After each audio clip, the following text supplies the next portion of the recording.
I quit my job, moved in with my in-laws, and began taking care of my handicapped father-in-law and doing all the housework. However, one day, my husband left divorce papers in our home and disappeared. I continued living with my in-laws to take care of my father-in-law, but my mother-in-law just harassed me about it. My son threw you away, so we aren't even family anymore. How long do you plan on staying here? What? Seeing me flustered, my sister-in-law Flora began to laugh.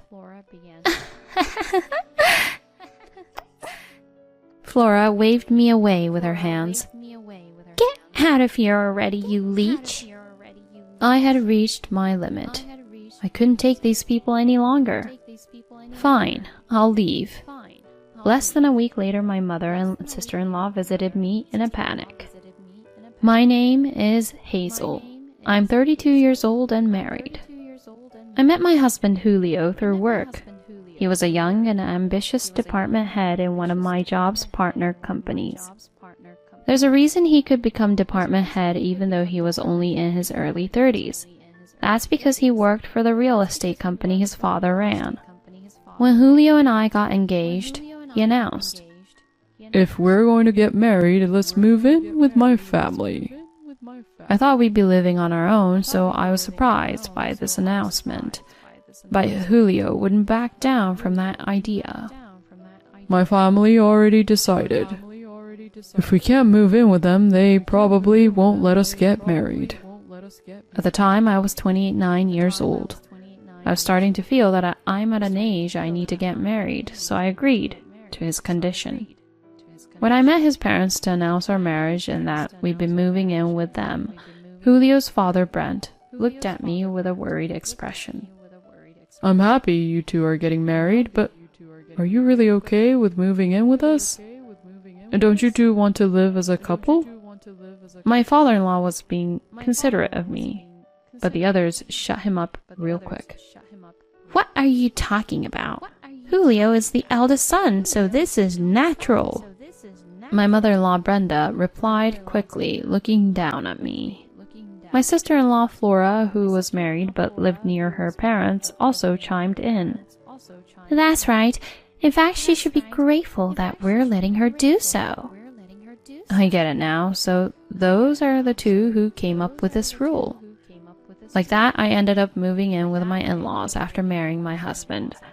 My father-in-law ran a real estate company, and their family home was large and luxurious. Julio and I were given a room on the second floor of the house, and our married life began. Around that time, I was called over by my mother and sister-in-law. Hazel, today I will teach you some things every wife should know. Brenda reiterated this as my sister-in-law stood nearby with a stern look on her face. Some things every wife should know? A wife is supposed to work hard for her husband's sake. Please, don't forget that. Also, everything I say is absolute. You better listen to what I say. I nodded along to what my mother-in-law was saying, all the while getting a bad feeling in my stomach.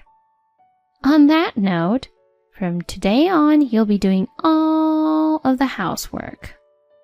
I was shocked. Julio had told me his family has a housekeeper who takes care of everything around the house. So, I thought I could continue working like before, and I even told my bosses I would stay in the company even after getting married. I heard you have a housekeeper, I asked in a small voice, making Flora snicker. We got rid of her. We have you now, so there's no need for her. But I planned to continue working. My mother-in-law was a housewife, but I knew that I couldn't use that as an argument. What I said instantly put the two of them in a bad mood. That's so selfish of you. That's just an excuse to not to do housework, right? Yeah, it's been decided that you have to do the housework. Whether you continue to work or not, you better do all the chores. If you can't, just quit your job. I bit my lip hard. It's a job I've gone through a lot of training to do, and and I want to keep at it for a long time. Quitting was the last thing on my mind. Okay, but please let me continue working. I will do my best around the house. Like that, I was put in charge of all the chores even though I worked full-time. Flora was married and not at our home most of the time, but I still had to take care of 4 people. And doing 4 people's worth of chores perfectly is incredibly hard. On top of working full-time, I had to make breakfast, lunch, and dinner, and do a ton of laundry and clean their huge home. I would wake up at 4:30 a.m. every morning to do chores, go to work all day, and continue doing chores until I went to sleep. My days passed like that. If I let myself go even a little, my mother-in-law immediately complained, and Flora, who visited regularly, would also harass me. My father-in-law was at work most of the time, so he didn't seem to notice I was doing all the chores. But whenever I brought meals out to the table, he would always be sure to say, "Thank you, Hazel." I was able to hold myself back and continue working hard thanks to this kindness. Of course, at some point, I became exhausted and tried discussing this with Julio. Hey, Julio, it's really hard on me doing all the housework by myself. Can't you help a bit? Julio looked at me as if he couldn't believe what I was saying. Huh? Why would I? You're the wife, so that's only natural. If you can't manage it, just quit your job. I was desperate. To think even Julio would say something like this, I began to think I had no one on my side. The first 2 years of our marriage passed like that. Then one day we suddenly got news that my father-in-law had collapsed at work. According to the doctor's diagnosis, my father-in-law had a stroke. Although he survived, the doctor said that he would definitely have after effects. Ultimately, he stepped down as a chairman of the board of his company, and Julio was suddenly named president. During that hectic period, we had a family meeting without my father-in-law. My dad is partially paralyzed and has a speech impediment, so he's going to need someone to take care of him. When Julio said that, his mother and sister took deep breaths. But shortly after, they looked at each other and nodded. Hazel should do it. Hearing them say that so simply, I was shocked. No way, I work full-time and have no idea how to care for someone. Shut up! Flora glared at me. Housework, childcare, and taking care of relatives, that's obviously all the wife's job. You don't even have kids, so at the least you can do is this. Her mother continued. What Flora said is correct. You better take perfect care of my husband. So quit your job. No way. I looked at Julio for help, but he avoided my gaze and said, I leave it to you, Hazel. I want to focus on my job, so don't bother me. At that point, there was nothing I could say. The next day, I submitted my resignation at work. My bosses were upset, but there was nothing I could do. My father-in-law was shocked to find out I was quitting my job to take care of him. He apologized by typing a message out on a tablet. It's okay, don't worry. I tried my best to smile. From then on, I began taking care of Julio's father on top of doing all the housework. He could take care of himself more than I expected, so it wasn't that much work. He couldn't communicate using his voice, but he'd write out what he wanted to say using a tablet, so that wasn't a big problem. My in-laws were shocked when my father-in-law collapsed, but they didn't seem to have much interest in him after I began taking care of him. They never spoke about him. Naturally, I became closer to my father-in-law than before. He was always considerate of me, which made me want to become a source of strength for him. 6 months later, Julio was busy at work and didn't come home. Since becoming CEO, he had become incredibly busy, so I didn't think much of it. When I woke up the next morning, I found something unbelievable on the dining table. It was a set of signed divorce papers and a letter from Julio. This was the letter. I found someone I really want to be with, so I'm eloping. Don't look for me. I felt like the sky was falling around me. Seeing how I had frozen in place, my father-in-law worriedly looked at me. When I showed the papers to him, he was also stunned. I later spoke to some people Julio was close with at work, and I found out that since Julio became CEO, he started a relationship with a young woman who worked at a bar near the office. She quit working at the bar the same day Julio disappeared, so the person Julio eloped with was definitely her. On top of that, when he eloped, Julio stole tens of thousands of dollars from the company. No one could get in touch with him. He had completely vanished. My father-in-law started working again, and I did my best to help as I dealt with the shock of what was going on. Julio had left behind divorce papers and eloped. When she found out, my mother-in-law said, "This is all your fault. Julio did this because you wouldn't break up with him." I was at a loss for words when my sister-in-law chimed in. "Well, it's only natural he'd want to be with a cute young woman instead of a decrepit old lady like Hazel. Not that I don't know how Julio feels." Did they really have to blame me for this too? When they left me alone, I began crying silently. My father-in-law appeared and patted my shoulder as I cried. Hazel, I have something to talk to you about. He wrote on the tablet and looked at me seriously. Afterwards, he revealed it. 1 month later, I was still living with my in-laws. I decided to stay because I couldn't leave Brenda and Flora to take care of my father-in-law, and my father-in-law also wanted me to stay, but the two of them didn't seem very happy about it. One day, they stopped me as I was in the middle of doing chores. "Hey, Hazel, how long do you plan on staying here?" "Huh?"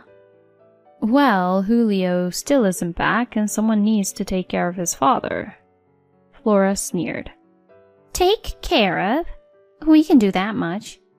And Julio won't come back. He feels nothing for you anymore." My mother-in-law continued to glare at me. "My son threw you away, so we aren't even family anymore. How long do you plan on staying here?" "What?" Seeing me flustered, my sister-in-law Flora began to laugh. Flora waved me away with her hands. "Get out of here already, you leech! If you're after Dad's money, you won't get any of it." I had reached my limit. I couldn't take these people any longer. I then noticed my father-in-law, who had appeared in the hallway without me realizing. My sister-in-law and mother-in-law didn't seem to have noticed. He nodded to me lightly, and I announced, "Fine, I'll leave." The two of them grinned. "You were thrown away by your husband and don't have a job. How do you plan on surviving?" "How miserable. Go live alone in a rundown apartment." I ignored them, packed my bags, and left the house. I thanked my father-in-law before I left. 1 week later, I got a call from my ex-mother-in-law. "Hey, Hazel, where are you?" "I'm in my new apartment." She annoyingly pressed me to tell her the address, and eventually I did. A few hours later, my ex-in-laws, including father-in-law in a wheelchair, appeared at my home. "What's this? Why are you living in this fancy building?" That's right, I was living in a single-person flat in a newly built luxury apartment building. Brenda and Flora were astonished to learn that. I spoke to them coldly. "So why are you here? You even brought Brent." "He told me he's going to divorce me. He told me he's selling the house, so I should leave." Brenda said this with a pale face, and Flora continued, "Dad told us to go to you for the details, so we came here. What in the world is going on?" I let out a sigh as I looked at their pale faces. "I see. So it was time." My father-in-law looked at me and nodded. Seeing that, I turned to Brenda and Flora. "Brenda, Flora, You took advantage of the fact Brent is an invalid and took money from his bank account without permission, right? The two turned even more blue-faced than before. How do you... Dad wasn't supposed to know. You never took care of him or even cared enough to check up on him. You seemed to think he's no longer mentally present, but he's just as sharp as he used to be. He just can't speak. So he even has clear proof of what you've done. And proof of something else as well. Julia's mother said, Of something else? My father-in-law pulled out his tablet and began playing a recording of his wife's voice. His life is over, huh? Come on. If it's tough on him, he should say something. Though he can't. Taking care of him is such a hassle. I want his money, so I wish he'd just give it to us already. I couldn't stand hearing that. My ex-mother-in-law's face looked increasingly sick. After discussing things with him, I began recording your conversations. Since you've gone this far, the lawyer said getting a divorce should be easy. The lawyer? Per his request, I took Brent to a lawyer's office. He's decided he's definitely going to divorce you. Brenda's knees collapsed beneath her. Flora tried to attack me. What did you do? We put you in charge of Dad. I calmly replied, Flora, you're just as guilty. I found out how you used the $30,000 you took from your father's account. Brent thought it was strange that his daughter would take money from him since her husband was wealthy, so we hired a private investigator to look into things. We discovered that she was having an affair with a married man, and that her lover's wife had found out. The money was spent on paying compensation to Flora's lover's wife. Hearing that, Flora began to shake. You really? Yeah, we told your husband too. I'm sure he's looking at all the evidence just about now. Brenda and Flora completely broke down. My father-in-law took out the tablet again, where the following was written. After finding out what you did to Hazel, I stopped loving you. I'm cutting off ties with you. I'm selling the house, so get out. Selling the house? I explained everything. He decided to use the money he gets from the house in addition to his savings to move into a high-class care home. He asked for my help, and I did all the paperwork already. You should leave the house soon. And by the way, he gave me this apartment as an apology and even introduced me to my current job. So I have no issues now. I wonder who of us here is going to be living a lonely life in a rundown apartment. When I finished, my ex-mother and sister-in-law became distraught and started ranting, but we chased them away mercilessly. Afterwards, Julio's parents officially got divorced. Flora also got divorced around the same time, so the two began living together in a shabby apartment. Those two have never worked a day in their lives, so I don't know how they'll survive. Julio returned after. Julio's partner left him once he had no money, and he wanted us to make things work again. Of course, I chased him away. We reported him to the police for stealing money from the company, so he's in prison now. It's karma. I hope he reflects on himself while he's in prison. On the other hand, I'm living a good life in my luxury apartment, and I'm working hard at the job that Julio's father introduced me to. My father-in-law made friends at his care home and seems to be having fun. Thankful to my father-in-law, I plan on living a happy and bright life from now on.